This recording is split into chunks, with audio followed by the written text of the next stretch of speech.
The clock is ticking for lawmakers in Washington, D.C. to prevent a government shutdown. It would start early Saturday morning if lawmakers don't act before Friday's deadline. News 8's Demetrius Sanders has more on the looming shutdown and how local members of Congress are reacting. Demetrius.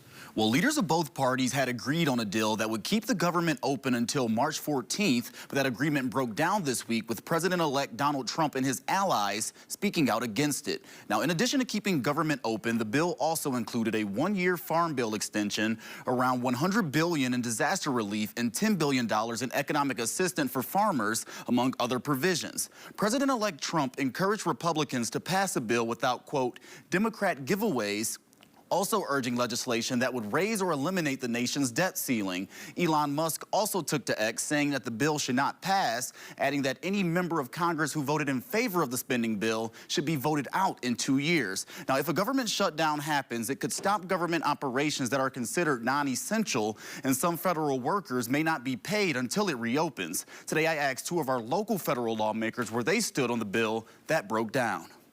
I did not support that.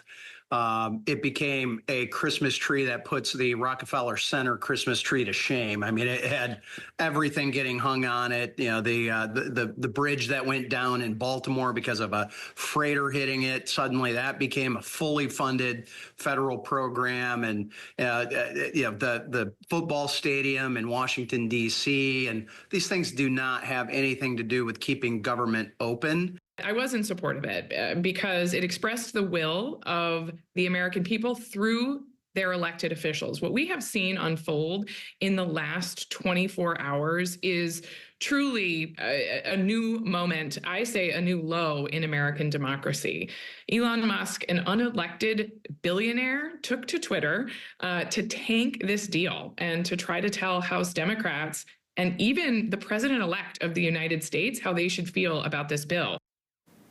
Now, I did ask Huizinga about Elon Musk's opposition to the deal, and he says he was opposed before Musk took to social media about it. I'll have more on this story coming up at 6. Brian.